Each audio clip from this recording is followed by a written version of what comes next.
नाश्ता करायला.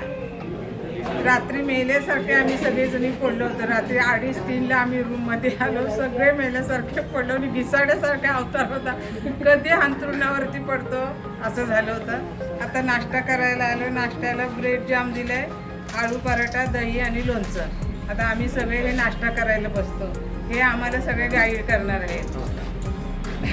सगळे हे ऋषिकेश हे सगळे गाईड करणार आहेत. आता आम्ही नाश्ता करतो.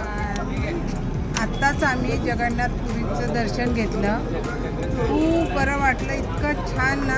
आतमध्ये मोबाईल नेऊन देत नव्हते. चपला मोबाईल सगळी बंदी आहे. म्हणून आता दर्शन घेतलं, आरती घेतली. ध्वज कसा उभारतात कसा उतरतात ते बघितलं. एवढी गर्दी की अगदी विचारू नका. आणि आता मी व्हिडिओ बाहेरून कळसाचा काढते. आज आमचा यात्रेचा 4था दिवस. हे आमचे गाईड आहेत. त्यांना आम्ही सगळी माहिती सांगायला सांगितले. ते तुम्हाला सगळी माहिती सांगितली. ते आज जायचं आहे.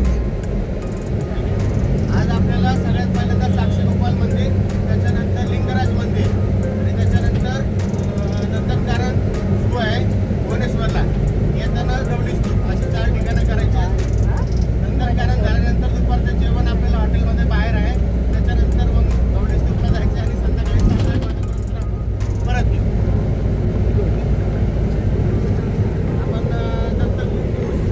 आपण याच्याद्वारे आपण आपली सध्या चालू करत आहोत. आता आम्ही बोटीमध्ये प्रवास करतो. आता बोटीमध्ये बसलो की मग तुम्हाला दुसरा व्हिडिओ दाखवतो.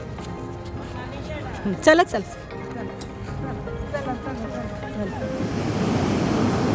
ही बंगालची खाडी आहे. पाऊस पण पडतोय. ही समुद्राची भरती नाही सध्या. नमस्ते. खूप धमाल मस्ती. आता आम्ही हे हॉटेल सोडतोय घरी जाण्यासाठी. आम्ही एक मंदिर आहे ते बघणार. एक बार जय जगन्नाथ बोल दो. जय जगन्नाथ.